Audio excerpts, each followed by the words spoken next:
सर्वांना माझा नमस्कार। आज जिल्हा परिषद प्राथमिक शाळा जवानपाव या शाळेमध्ये इयत्ता दुसरीमध्ये शिकणारी श्रेया संतोष महाडिक तिचा वाढदिवस। तिच्या वाढदिवसानिमित्त आम्ही तिच्या घराच्या शेजारी एका वटवृक्षाचं, एका वडाच्या रोपाचं वृक्षारोपण करतोय। तर वडच का लावला तर बघा, गेल्याच महिन्यामध्ये आपल्या भारतीय संस्कृतीला वटपौर्णिमा हा सण साजरा झाला आणि वटपौर्णिमे दिवशी सर्व सुवासिनी बायका आपल्या नवऱ्याला दीर्घायुष्य लाभावं म्हणून वडाची पूजा करतात।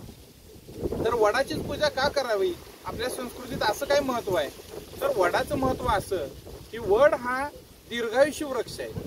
जवळजवळ 400 ते 500 वर्ष वडाचं आयुष्य आहे आणि या वडाचे अनेक उपयोग आहेत।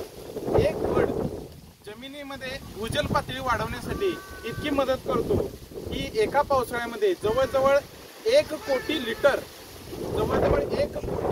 पाणी जमिनीमध्ये मुरवतो। म्हणजे जर आपल्या गावामध्ये जर भरपूर वटवृक्ष झाले तर आपल्या गावाची भूजल पातळी एवढी वाढेल की आपल्याला शेतीसाठी इतर वापरासाठी पाणी कमी पडणार नाही। त्यामुळे या वडाच्या झाडाचं महत्व आहे। गेवराई प्रकल्पाचे संस्थापक सयाजी शिंदे सांगतात की एक वड 36 एकराला पाणी पुरवतो।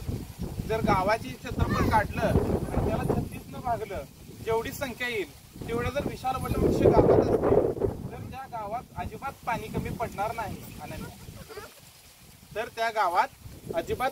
पडणार नाही।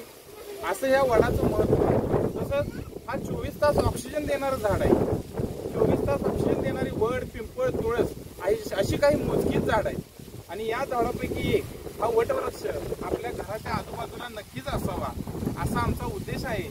आणि तसंच एक विद्यार्थी एक झाड या उपक्रमाअंतर्गत आम्ही प्रत्येक विद्यार्थीच्या वाढदिवसाला त्याला एक झाड भेट म्हणून त्याला त्याच्या घराच्या शेजारी लावून देतो।